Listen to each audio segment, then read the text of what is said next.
Hello hello hello hello hello मित्रांनो, तर आज आपण नाईट शिफ्ट करून लगेच सेकंड शिफ्ट पण करणार आहोत. कारण आज मला जायचं आहे गावी आणि जी बस पकडायची त्याकरता मला दुसऱ्या शिफ्टमध्ये कुठल्याही येऊन चालणार नव्हतं. त्यामुळे मॉर्निंग शिफ्ट करून जसा रिलीवर येईल तसा मी सटकणार होतो माझ्या गावाकडच्या प्रवासाकरता.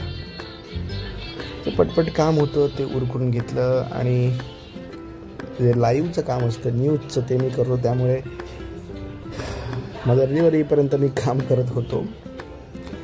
जसा रिलीवर आला तसा मी बाहेर पडलो आहे आणि बघा किती सुंदर आहे आपली मुंबई. हो, छान आहे. हा आता 1 वर्ष झालं आहे त्यामुळे आपली मुंबई मी म्हणू शकतो. कळलं नाही कधीच 1 वर्ष गेलं मुंबईमध्ये. आणि माझ्या बसचा टायमिंग जरा लेट होता. लेट म्हणजे मी लवकर बाहेर पडलेलो. त्यामुळे मी टाईमपास करत बसलो होतो एस टी डेपोमध्ये, जिथून माझी बस सुटते त्याच्या जवळच आहे. आणि जेव्हा फायनली माझी बस आली, बसमध्ये बसलो, प्रवास सुरू झाला. पण परेलवरून मुंबईतून बाहेर पडायला म्हणजे ॲक्च्युली पनवेल वगैरे त्या सगळ्या ॲक्च्युअल प्रवास सुरू व्हायला 5 तास जातातच. 4 तास पकडून चला कमीत कमी. आणि सकाळी आरवलीमध्ये पोहोचलो आणि जे धुकं होतं इथे चहा पिली आणि स्वामींचं दर्शनही झालं. खूप सुंदर मंगल असं वाटत होतं. मंगलमय वातावरण एकदम वाव. कोकण आहेच मंगलमय, परशुरामाची भूमी, काय बोलू, जिवंत असा स्वर्ग पृथ्वीवरचा म्हणजे कोकण. आणि बघा किती सुंदर धुकं पडलं आहे. This is what we miss when we are at the city. So finally गावात येऊन खूप छान वाटत होतं. आणि कणकवलीवर मी उतरलो होतो आणि कणकवलीवरून मी एस टी बस केली आणि 20 रुपयाची तिकीट होती, जी पूर्वी म्हणजे मी जेव्हा याच बसने कॉलेजला यायचो, स्कूलला यायचो त्यावेळी 13 रुपये होती. एवढा चेंज झालेला.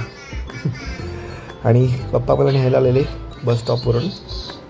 सो सकाळचं गाडीवरून येणारं थंड असं हवा आणि निसर्गमय वातावरण, खूप सुंदर असा चंद्र बघितला आणि खूप वर्षांनी पाहिलं असं वाटत होतं.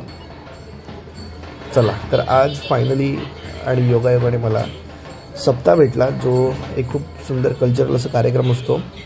रात्रभर म्हणजे आज सकाळपासून ते दुसऱ्या दिवशी सकाळपर्यंत हा जागर चालू असतो. रात्रभर भजनं वगैरे देवाचं नामस्मरण चालू असतं एकत्रित आणि सर्वजण आनंदाने यात सहभागी होत असतात आणि आनंद एकमेकांसोबत वाटत असतात. आणि किती असं म्हणजे कटकट कंटाळा असं नाही, तर त्यामध्ये खूप मनापासून सहभाग घेतात.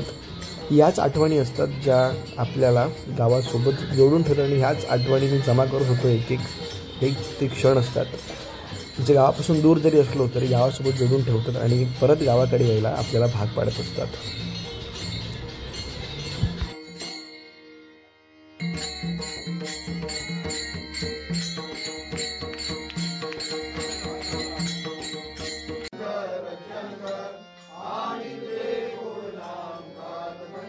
तर देवाचं सुंदर स्वरूप आपण डोळ्यात भरून आपण आपला परतीचा प्रवास सुरू करतोय. आणि येताना आपण ट्रॅव्हल्सने आलो आणि जाताना आपण ट्रॅव्हल्सने जातोय कारण आयत्या वेळी ट्रेनची तिकीट भेटत नव्हती. So back to the pavilion now.